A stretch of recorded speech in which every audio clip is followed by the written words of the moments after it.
Hello friends, எல்லோரும் நல்லா இருக்கீங்களா? இன்று பிறந்தநாள் மற்றும் திருமண நாள் காணும் அனைவருக்கும் ட்ரிபிள்ஸ் விக்டரி சேனல் மூலம் வாழ்த்துக்களை தெரிவித்துக் கொள்கிறோம். எல்லோரும் நல்லா இருக்கணும் இறைவன்ட்ட பிரார்த்தனை செய்கிறோம். இன்றைய நாள் மிக இனிமையான நாளாக அமைய எங்களுடைய வாழ்த்துக்கள். இன்று நம்ம பார்க்க போகிறது என்னென்னாக்கா, ஆடி மாதம் பறக்க போகுதுங்க நாளைக்கு.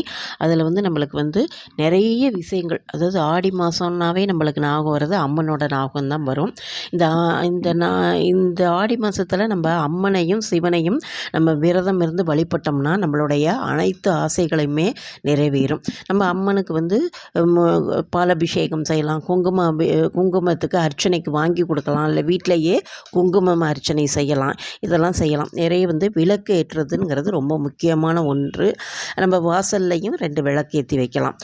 அது எப்படி நம்ம கார்த்திகை மார்கழி மாதம்லாம் வாசலில் விளக்கு ஏற்றி வைக்கிறோமோ, அதேமாரி இந்த ஆடி மாதமும் நம்ம வாசலில் விளக்கேற்றி வச்சா ரொம்ப நம்மளுடைய குலதெய்வம் நம்ம வீட்டுக்கு வர்றதுக்கான குலதெய்வ வழிபாடுங்கிறது முக்கியமான ஒரு விஷயம். இந்த ஆடி மாதத்தில் ஆடி செவ்வாய் ஆகட்டும், ஆடி வெள்ளி, ஆடி கிருத்திகை, இப்படின்னு பல விசேஷங்கள் வரும்.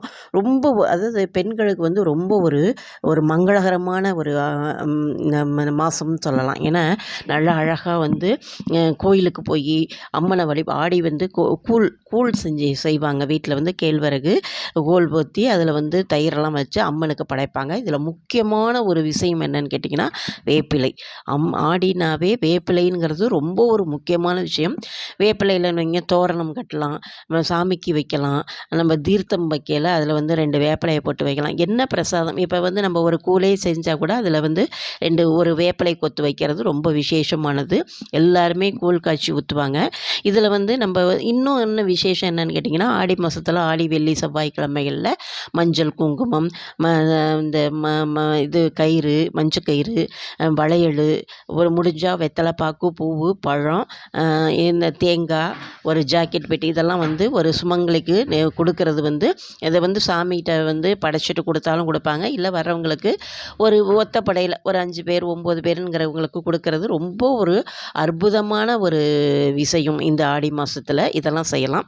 அப்புறம் நம்மளுக்கு முக்கியமாக சக்கரை பொங்கல் வச்சு சாமியை வழிபடலாம். அம்மனுக்கு சக்கரை பொங்கல் வைக்கலாம், வேப்பிலை தோரணம் கட்டலாம்னு சொல்லியாச்சு.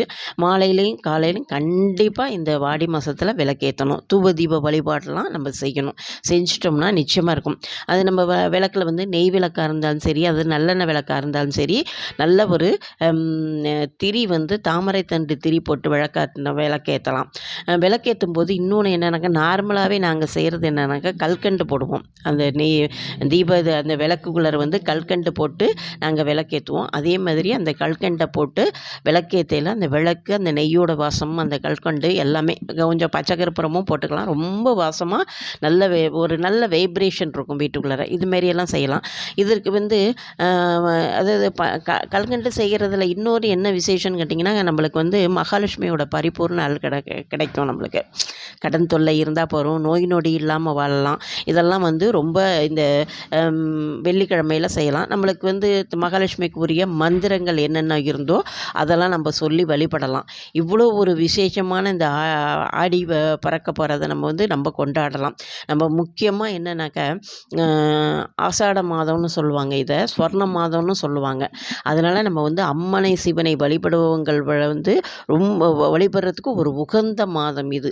அதனால் நம்ம அம்மனையும் சிவனையும் வழிபட்டு நம்மளுடைய விருப்பங்கள் என்னென்னவோ அதை எல்லாத்தையுமே நம்ம ஆசைகள் என்னென்னத்தையோ நம்ம சொல்லி வச்சு வேண்டினோம்னா நிச்சயமாக நம்ம ஒரு நல்ல நிலைமைக்கு வரலாம். அப்படிங்கிறது தான் இந்த ஆடி மாதம். ஆடி மாதங்கிறது கிடைக்க முடியாத ஒரு அற்புதமான மாதம். இதை தெய்வ வழிபாட்டில் நிச்சயமாக எந்த அளவுக்கு உங்களால் பக்தியோடு வழிபட முடியுமோ அந்த அளவுக்கு அம்மனையும் சிவனையும் வழிபட்டிங்கன்னா எல்லா தெய்வங்களையும் வழிபடலாம். நீங்கள் அம்மனை மாத்திரம் வழிபடணும், வேறு எந்த கோயிலுக்கெல்லாம் போகக்கூடாதுன்னு எல்லா தெய்வங்களையும் வழிபடக்கூடிய மார்கழி மாதம் மாரியே இதுவும் ஒரு தெய்வ மனம் கமழும் ஒரு அருமையான மாதம். இதை நம்ம பயன்படுத்தி நிச்சயமாக ஆவணியில் பெரிய பெரிய வெற்றியெல்லாம் அடையலாம். இந்த பதிவு உங்களுக்கு பிடிச்சிருக்குன்னு நினைக்கிறேன். பிடிச்சிருந்தால் லைக் பண்ணுங்கள், ஷேர் பண்ணுங்கள். உங்கள் ஃப்ரெண்ட்ஸ், ரிலேஷன் யாருக்கு வேணாலும் நீங்கள் இதை பற்றி சொல்லலாம். எங்களுடைய பதிவை பார்த்த அனைவருக்கும் நன்றி. மீண்டும் ஒரு அருமையான பதிவுடன் சந்திக்கிறேன். நன்றி, வணக்கம்.